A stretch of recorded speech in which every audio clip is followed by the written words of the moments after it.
Comunidad de Yo Leo y a su vez comunidad del Colegio de Bachilleres Plantel Nuevo Aragón, acérquense a la explanada para la presentación y charla con el autor Luis Olaf del Lago, autor de los libros Cal Viva y Narra la Piedra. Más les vale acercarse porque va a haber regalos y cosas interesantes a aquellos que presten atención a esta presentación. Entonces, cordialmente invitados y sin más preámbulo, comencemos. Antes que cualquier otra cosa, pues le quiero agradecer a Luis Olaf su presencia en esta primera feria del libro del Colegio de Bachilleres Plantel Nuevo Aragón. Como les decía hace unos minutos, hoy vamos a platicar con Luis Olaf sobre sus dos libros de cuentos, cuentos de terror, cuentos que, como lo van a escuchar a continuación, tienen temas bastante interesantes, no solo para los adolescentes, sino para cualquier persona interesada en la tradición literaria y, por qué no, las tradiciones alrededor de nuestro país. Los dos títulos que ha publicado nuestro invitado son, por un lado, Cal Viva y por el otro lado, Narra la Piedra. Pero bueno, sin más preámbulo, le doy la cordial bienvenida a Luis Olaf del Lago y le cedo el micrófono. Muchas gracias, maestro. Bueno, pues chicos, yo soy autor de estos dos libros. Los invito a ustedes a que igual platiquemos un ratito. También a los maestros que están por acá, los trabajadores del bachilleres. Pues en realidad estas obras, y yo creo que todas las obras literarias están hechas para todos los lectores, ¿no? Entonces, pues bueno, sobre todo, pues mi idea es un poquito platicar con ustedes, entonces acérquense y platicamos ahorita, así relax, acerca del cuento de terror mexicano. Y yo trabajo especialmente cuento de terror que tiene que ver con los lugares. Entonces, pues igual ustedes me pueden platicar historias de terror del Bachilleres 9 aquí en Aragón y yo les cuento de mis libros. Muchísimas gracias por este espacio. Me da muchísimo gusto además poder estar inaugurando esta primera feria del libro, que es, yo sé, algo muy emocionante y seguramente va a ir creciendo año con año con todos los lectores, de eso estoy más que seguro. Pues bueno, no sé si quieras como hacer una especie de pregunta-respuesta o... Bueno, chicos, como les decía, yo escribo cuento de terror, entonces pues si quieren un poquito como acercarse, por ahí les traje un regalito y también hay un regalo electrónico. Este libro se los mandé en digital al maestro Leonel, entonces cualquier persona que esté interesada en esta versión, se los mandamos, ¿no? Sin tanto cosa burocrática, creo yo. Y este es mi nuevo libro, Narra la Piedra, que acaba de salir hace algunos meses con la editorial Los Libros del Perro. Es una editorial mexicana que apuesta además por las nuevas voces femeninas, sobre todo. Entonces también, chicas, si ustedes escriben cuento, ensayo, poesía, crónica, o si tienen esa cosillita de empezar a escribir, pues láncense y pues les presento a mi editora, ¿no? Hay una compilación, por ejemplo, de mi editorial que se llama Novísimas, de poetas de menos de 22 años, ¿no? Y es una compilación, una antología pues que rescata las nuevas voces femeninas desde Monterrey, desde La Paz hasta Yucatán. Y pues aparte lo increíble es que pueden empezar a publicar desde que estén en la prepa ahorita, ¿no? Entonces bueno, se me va la onda de pronto, entonces le paso el micrófono al maestro Leonel. Muchísimas gracias, Luis. Pues sí, justamente aquellos que obviamente muchos de ustedes no se han podido acercar a la obra de Luis Olaf, les he de comentar que una de las grandes inquietudes que genera la obra de Luis Olaf es precisamente, como él mencionaba, la importancia de los lugares. Justamente algo que muchas veces se caracteriza en el terror, principalmente en el terror relacionado con Hollywood y estas películas que vemos recurrentemente en las salas de cine, es que siempre tiene que ser un monstruo o tiene que ser una entidad de otro planeta, en el estilo Pennywise y cosas por el estilo, pero muchas veces el terror está en lo cotidiano, en ciertos usos, costumbres o personalidades. La forma de ser de una persona muchas veces nos puede generar un terror. O también nosotros también conocemos el denominado terror psicológico, es decir, ciertas circunstancias, ciertas situaciones que nos generan un pavor, ya sea porque nos hace recordar algo que nosotros hicimos o que nos hicieron, o bien que nosotros podemos hacer pero que hemos sabido callar. Entonces, el primer punto que yo quisiera que Luis nos comentara, para que justamente quienes no se han acercado a la obra justamente la conozcan y en consecuencia se acerquen. Como él bien decía, aquella persona que esté interesada en su obra, en su versión digital, al final de la charla se puede acercar a mí, darme su correo electrónico y con toda confianza yo les facilito el ejemplar digital. Pero bueno, como les decía, el primer punto que yo quisiera que Luis desarrollara sería precisamente de dónde se inspira, cuáles son esos elementos, ya sean los personajes o los lugares, ¿son producto de tu 100% imaginación o es producto de la cotidianidad y de lo que has observado? Bueno, pues, a ver, igual les voy a preguntar. ¿Quién conoce la estación del metro Copilco? ¿Alguien ha pasado por ahí alguna vez en su vida, por Copilco? Sí, entonces por allá tenemos a Copilco. ¿Alguien conoce la historia de Hansel y Gretel? ¿Y qué me pueden decir acerca de Hansel y Gretel? ¿Qué sabemos? A ver. ¿No? A ver, ¿cuáles son los personajes? Vamos a empezar. Son como tres principales. Hansel, Gretel y la bruja. Bueno, pues yo les pregunto, ¿no? Hay una mujer que vive sola en el bosque. Y entonces esta mujer que vive sola en el bosque, llegan dos personas a destruir su casa, ¿no? Porque en realidad eso es lo que hacen. Y entonces los malos, ¿quiénes son? ¿La bruja o los que destruyen su casa? Pues yo siempre pensé que los malos en realidad eran los niños, los que destruían la casa de la bruja. La bruja en realidad es como una especie de término que le pusieron a una señora que vivía sola en el bosque. Pero ¿por qué no podemos decidir nosotros ir a vivir solos en el bosque, ¿no? Y más, o sea, las mujeres, siendo mujeres, pues alguien dice, bueno, pues yo no quiero tener marido, me voy a vivir sola al bosque. Ese contacto con la naturaleza, esa decisión propia de la mujer de vivir sola en el bosque, es castigada en el cuento, y entonces los dos niños van y se comen la casa de la bruja. ¿Está cool? Pues según yo, no lo es tanto. ¿Por qué les preguntaba yo acerca de Copilco? Porque yo imaginé entonces a una bruja mexicana que decide vivir sola y decide decorar su departamento con dulces. O sea, si nosotros tenemos el poder de decisión sobre nuestras casas, que bueno, la propiedad privada es quizá otra discusión, pero vamos a decir que nosotros podemos decidir de qué color pintar nuestros departamentos o nuestros cuartos, ¿no? O sea, en teoría sí. ¿Por qué no poder decorar nuestra casa con dulces? Entonces, mi bruja decidió decorar su departamento en una de las torres de Copilco con paletitas. Un día se lanza pues al súper, a Walmart, o puede ser la Comer, o yo que sé, cualquiera, ahorrera, y compra dulces, y entonces empieza a pegar dulces en las paredes de su casa por decisión propia, porque a ella le gustan los dulces y le gusta cómo se ven. Imaginemos qué harían si entonces yo diera clases aquí, porque yo doy clases también en prepa, doy clases en el Colegio de Ciencias Humanidades, del otro lado del norte, allá en Azcapotzalco. Si yo empezara a decorar mi salón con dulces, se los juro, todos los maestros me tirarían de loco y me dirán, usted no puede hacer eso porque es territorio universitario y ni siquiera es de usted, ¿no? Pero bueno, al final, ¿quién es el que da clases ahí de las 7 de la mañana a las 9 de la noche? Yo. Si a mis alumnos les gusta, y es más, ellos pueden agarrar los dulces, pues ¿a quién les conviene? Pues a mis alumnos, ¿no? Bueno, se los juro, no me dejarían. O sea, no lo he planteado con las autoridades del colegio, pero estoy seguro de que no me dejarían.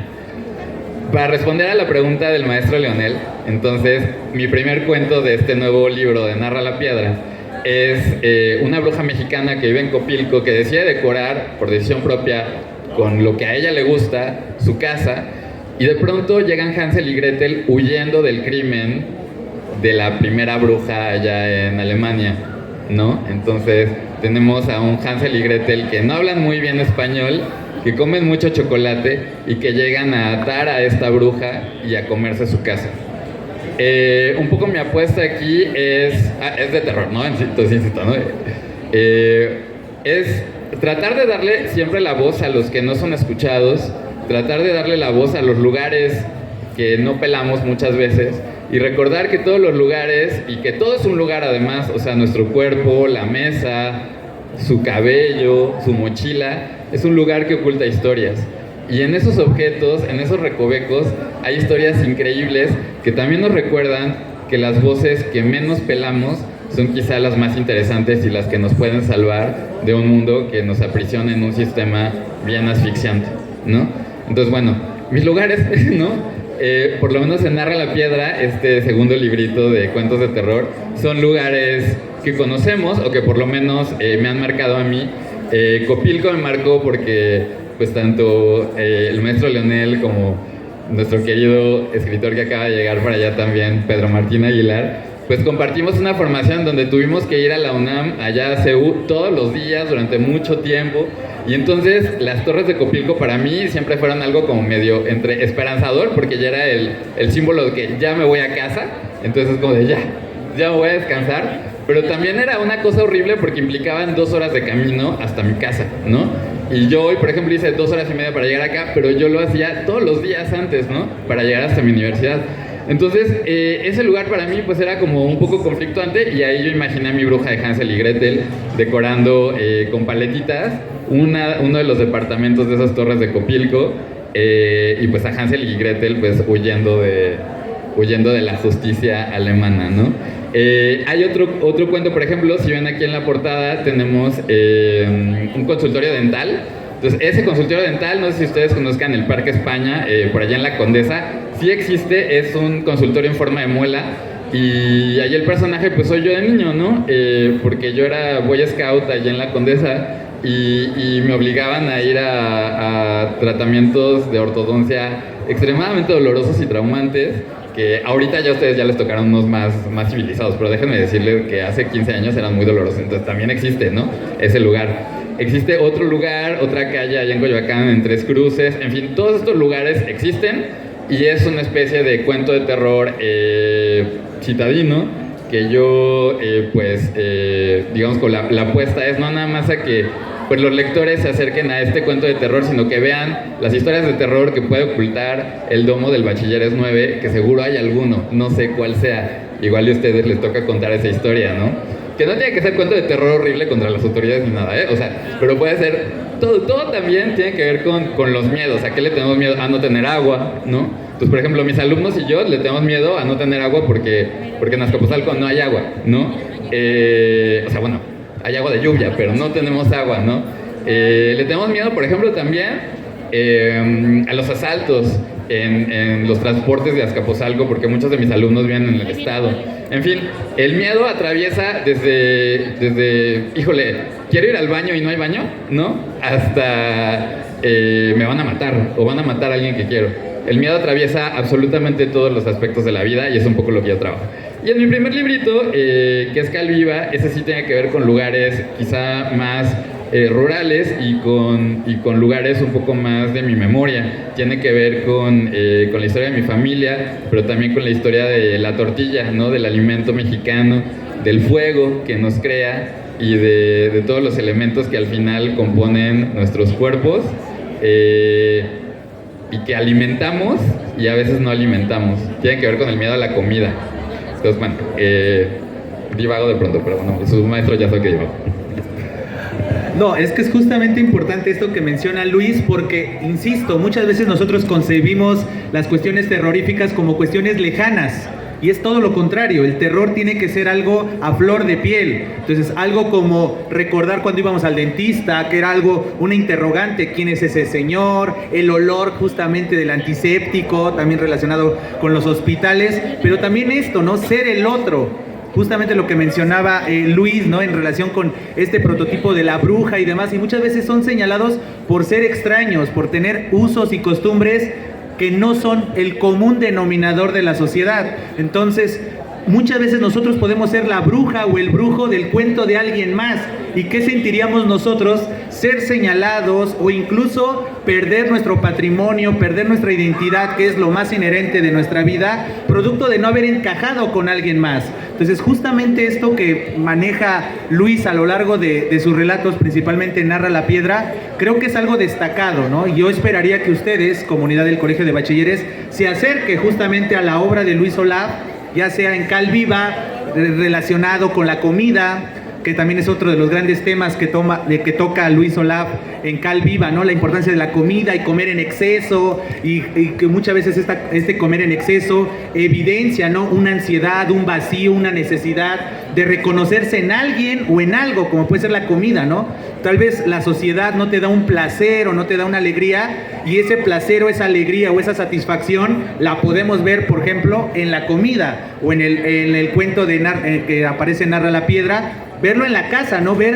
Estar rodeado de algo que sea digno de ti o que te represente, que eso creo que es el trabajo que todos los días hacemos nosotros de una u otra manera. Siempre queremos pertenecer a alguien o queremos pertenecer a un gremio, queremos consolidar un estilo de vida. Entonces, ¿qué pasa si una sociedad o un grupo de personas combaten a esa lucha por querer ser nosotros mismos? Justamente ese podría ser un elemento terrorífico. Entonces, creo que es importante la obra de Luis Olaf porque nos muestra eso y también nos acerca a esos miedos, a esas inquietudes o a ese carácter monstruoso que nosotros somos, ya sea de carácter simbólico, porque nosotros al ser los raros para alguien, nosotros somos los monstruos hacia esas personas, o viceversa, nosotros al discriminar, al señalar o simple y llanamente al rechazar a alguien porque es diferente a mí, nosotros seríamos justamente ese monstruo para la otra persona. Entonces, justamente literatura como la que escribe Luis Olaf precisamente nos hace reflexionar, no solamente nos genera miedo, que esa es la intención básica del terror, sino también nos lleva a reflexionar y a cuestionarnos qué nos hace sentir miedo a nosotros y si nosotros también somos o no generadores de miedo. Entonces, el otro tema que quisiera que abordara Luis es precisamente eso, es basado en qué recursos logra generar esos ambientes terroríficos más allá de la psique de sus personajes o de los lugares en donde se desarrolla su obra. Pues creo que depende del cuento y de lo que quiera trabajar. En Narra la Piedra, este segundo libro, bueno, en Cal Viva definitivamente tiene que ver con la comida y cómo es algo, desde donde yo lo veo, como una especie de maldición. Porque tenemos que comer sí o sí o ya, ¿no? Entonces yo creo que es sumamente hermoso comer, pero no siempre.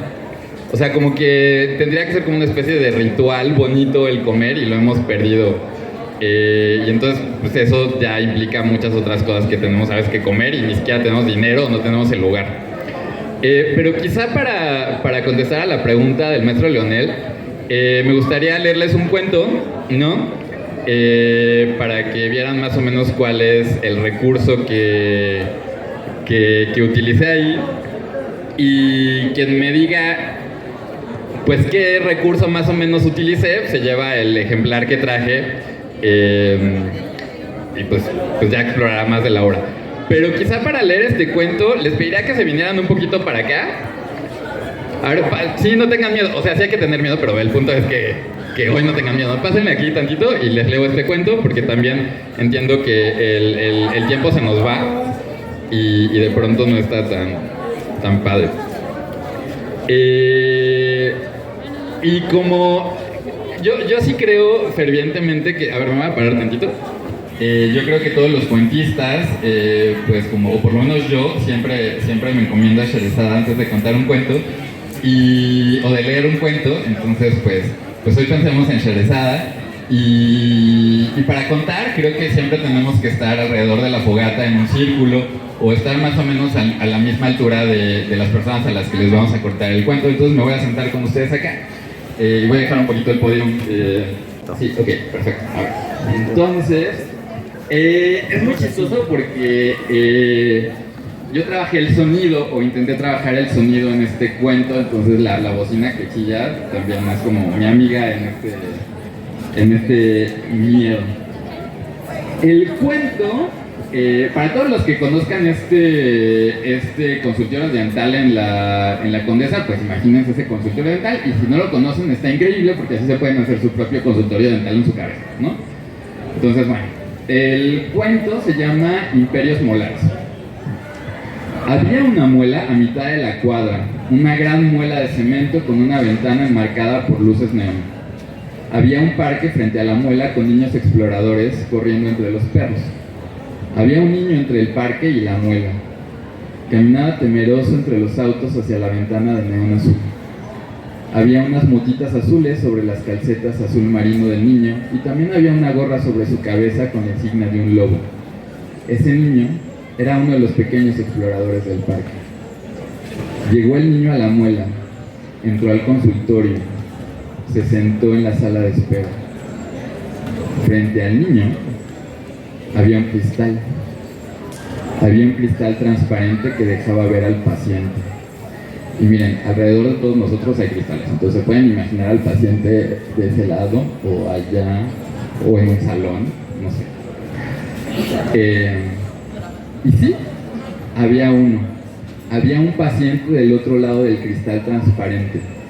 Había otro niño regordete recostado en el sillón gris. Había otro niño, uno con la boca abierta y con sus manitas apretando su ridículo ajuar de Boy Scout. Shorts, gorrita, motitas, mejor ni seguir. Y sí, había otra persona con él del otro lado del cristal. Y sí, aquí empieza la parte fea. Pensó el niño sentado en la sala de espera. El sonido que forma parte de las pesadillas de infantes y adultos empezó a escucharse en todo aquel extraño edificio en forma de muelle.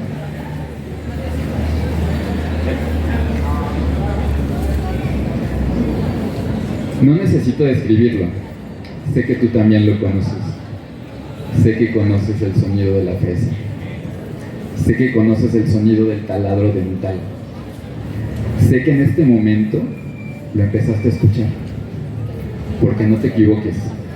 Una vez que ese sonido entra en el oído, nunca se va. Así como tú, el niño lo escuchaba. Escuchaba el aullido punzante del metal girando en el hueso. El niño sintió que su corazón se agitaba mientras veía a través del cristal cómo se retorcían y pataleaban los pies del otro Boy Scout. Su cuerpo indefenso se entregaba cual condenado al verdugo mientras una presencia blanca, con lentes y tapabocas, le perforaba la boca al pequeño niño. Esa cosa no podía ser humana, ni siquiera tiene rostro, pensó el explorador.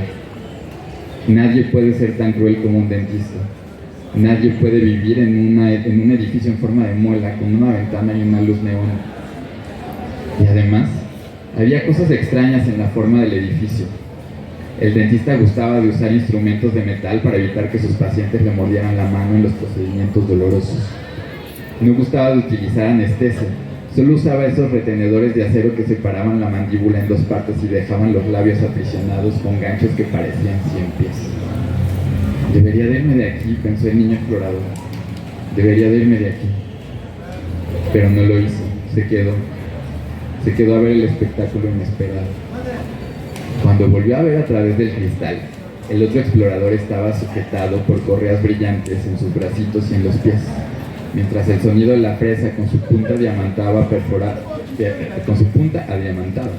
perforaba cada vez más en la boca de aquella criatura indefensa. El dentista sin rostro encajaba el instrumento en el paladar del niño. Chorros y chorros y chorros de sangre empezaron a manchar el sillón. Chorros y chorros de sangre empezaron a manchar el sillón. La lámpara, las motitas amarillas de las calcetas del scout. El sonido no cesaba. La fresa seguía trabajando. La fresa diamantada perfora. La fresa diamantada suena a pesadilla. La fresa diamantada perforó la muela del explorador. La fresa perforó el paladar del niño explorador.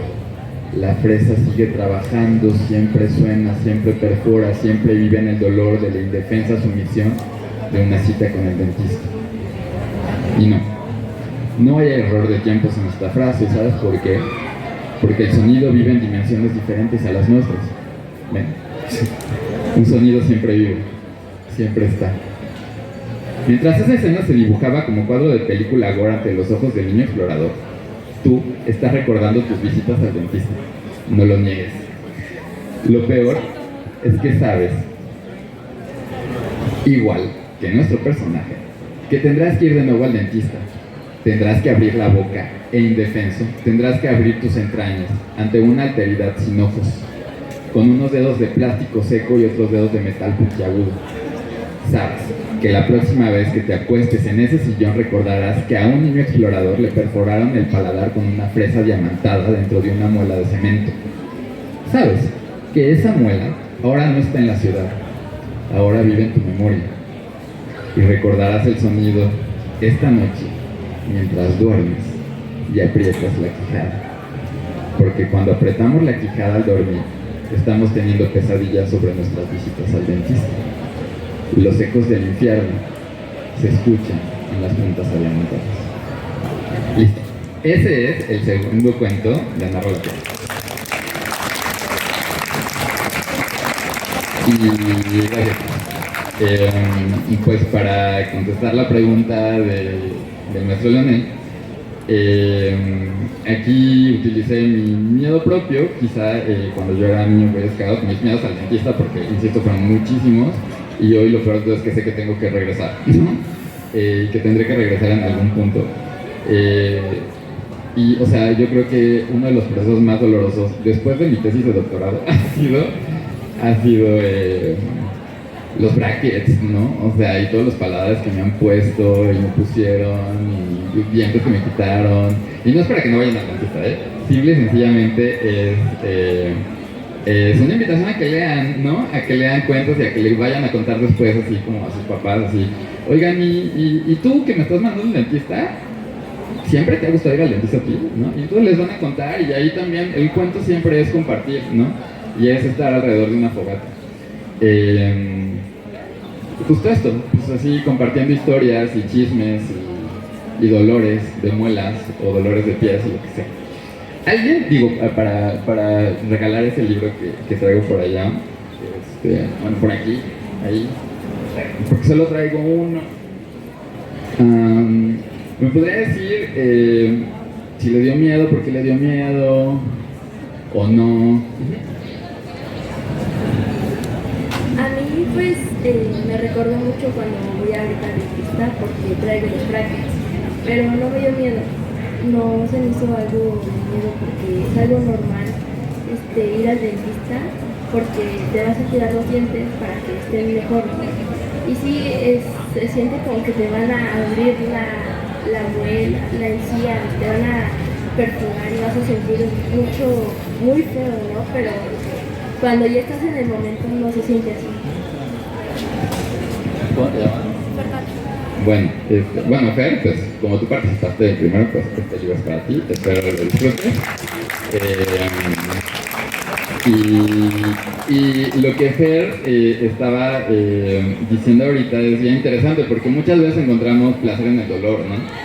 Y visiblemente a mí me encanta contar el dolor y entonces hay un placer ahí extraño en contar el dolor y contar como las sensaciones, porque en efecto, como Fer dice también, o sea, si no nos gustara algo, nunca regresaríamos, estamos de acuerdo, ¿no? O sea, sabemos que es por un bien mayor de nuestra boca, salud o lo que sea.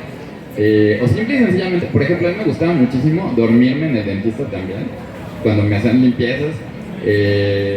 Había un olor extraño, no sé, sigo sin saber qué era, pero yo me quedaba dormido. Y entonces esos retenedores que a veces a mí me daban terror cuando me hacían procedimientos violentos, pues era como una especie de relajación porque era, pues, me puedo dormir, babear y no importa porque tengo algo que me rellene y la persona puede seguir trabajando, ¿no? Y bueno, también la noción de trabajo luego es otra plática, pero bueno, pues nada, pues listo. No sé si hay otra pregunta o bueno, regreso arriba. Si muchos de ustedes se quieren ver este video, vieron que estaba grabando un video, pues se va a subir en próximas horas a mi canal de YouTube. Aprovecho para hacer el comercial, que es el canal de YouTube llamado #YoLeo. Entonces, si ustedes estuvieron aquí sentados escuchando la amable y amena lectura de Luis Olaf, pues también se pueden ahí encontrar y decirle a su mamá, a su papá, mira, sí vine hoy a la escuela, aquí está la muestra, ¿no? En el caso de Fernanda, su experiencia, también si quiere acercarse terminando esta charla para que Luis le firme y le dedique su ejemplar, pues no desaproveche la oportunidad. Y pues bueno, no sé si algo quieras más que agregar, José Luis. Bueno, porque también eso es otra cosa, tengo tengo como varios nombres, entonces está el nombre académico, luego está el nombre cuando invoco o hago hechizos, así eso también es interesante, Me gusta mucho explorar la cosa de los conjuros y los hechizos en general en toda la literatura del mundo, ¿no? Es bien bonito porque aparte nos conecta como con ciertos sonidos internos y el hechizo siempre va a conectar con la naturaleza. No hay que olvidar que nosotros también somos naturaleza, somos animales, que una parte de la nube vive en ustedes y una parte del sol vive en sus huesos. O sea, esta cosa de, sí, somos polvo de estrellas, suena muy cursi, pero en realidad sí lo es. Y sus maestros de biología, de física, se los pueden explicar. Lo increíble de aquí es que al estar conscientes de eso, se los juro chicos, cuidamos mejor a nuestro novio, nuestra novia, nuestro hijo, nuestro maestro, el abuelito que va pasando, ¿no? Porque una parte de ellos siempre vive en nosotros y nosotros vivimos en la célula de la persona que ahorita está al lado de ustedes. Yo los estoy respirando y se van a ir conmigo varias semanas. Y yo y el maestro Leonel iremos con ustedes viajando otras semanas.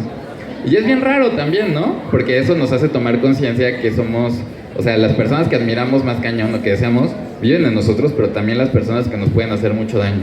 Entonces, esa dualidad de la vida, esa dualidad de la naturaleza, pues la exploro en otro nombre, ¿no? Y entonces, José Luis es el que se dedica a las cosas de doctorado así y de publicaciones académicas, que no voy a dejar de hacer el comercial. Todas las publicaciones de la Universidad Nacional Autónoma de México, artículos o tesis están a su disposición y trabajamos al final para todo el país, para toda persona que hable español. Entonces no se nos tiene que olvidar nunca, eso me lo repito, mi trabajo de investigación está abierto para absolutamente cualquier persona y de cualquier investigador que investigue la orquídea perdida en el Amazonas o la ballenita que va a desaparecer en 2 semanas o la historia del reportero que acaban de matar los narcos, ¿no? O sea, en serio, todo eso forma parte de nuestro trabajo y ahí está. Pero bueno, en lo que concierne a la ficción, pues quizá lo último que me gustaría compartir con ustedes es que nunca dejen de contar historias y que nunca dejen, esa es otra de, digamos, como pues puntos de lucha muy personal como escritor y también como estudioso de la lengua. Nunca dejen que alguien les diga si leen o no leen. Porque esta cosa del mexicano no lee, en serio tenemos que luchar contra eso. Una, leyendo cosas, por supuesto, pero otra sabiendo que el mercado editorial es una cosa y que contar historias es también literatura. Y que contar historias alrededor de una fogata es la primera forma que tenemos de poder sobrevivir porque nos sentimos menos solos. Por eso a mí me encanta el cuento, o sea, amo el cuento y pues nada, creo que es mi género, digo, por algo escribo cuento, ¿no? También escribo poesía, pero el cuento siempre me sigue ganando porque creo que es la forma en la que podemos imaginar mundos personales, siempre compartidos. Entonces no dejen de contar historias, lleguen con sus papás y cuéntenle, ay, pues me senté hoy en la explanada del Bachilleres y me mojé porque pues había un charco y entonces, yo qué sé, ¿no? Pero eso ya es contar una historia porque todos sus papás les van a decir, ay, pues pon atención, no sé qué, o sea, ¿saben? Las historias siempre son compartidas y la literatura es eso. La literatura al final es sentirnos menos solos y pues nada, le deseo, le auguro el mayor de los éxitos a esta primera feria del libro. Ustedes tienen varios nahuales que los cuidan, tienen un lobo y una ardilla. No menosprecian el poder de esos animales aquí en esta zona de la ciudad. Cuidan mucho a sus árboles, cuidan mucho a la tierra que les da sombra. Cuidan mucho a esa palmera, porque déjenme decirles que es de las pocas que se ve sanas. Una plaga arrasó con todas nuestras palmeras en el sur de la ciudad. Ustedes todavía tienen esta hermosura de divinidad junto a ustedes todos los días. Entonces cuídenlas, cuiden sus historias y en serio, la mejor de las suertes para esta primera feria del libro. Y un aplauso también para el organizador, para el maestro Leonel. Es un gran esfuerzo hacer esto. Listo. Muchísimas gracias. Hasta siempre. Gracias, chicos.